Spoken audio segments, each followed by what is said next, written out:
Welcome to this short video tutorial on DrumScriobh Pro and how to import DrumScriobh 2.0 files into the software.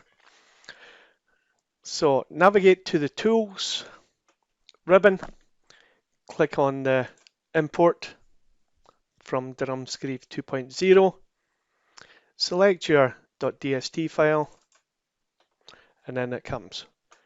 You then have to save that as a DrumScriobh Pro file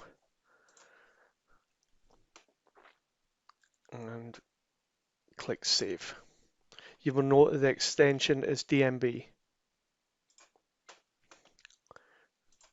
This can be done multiple times.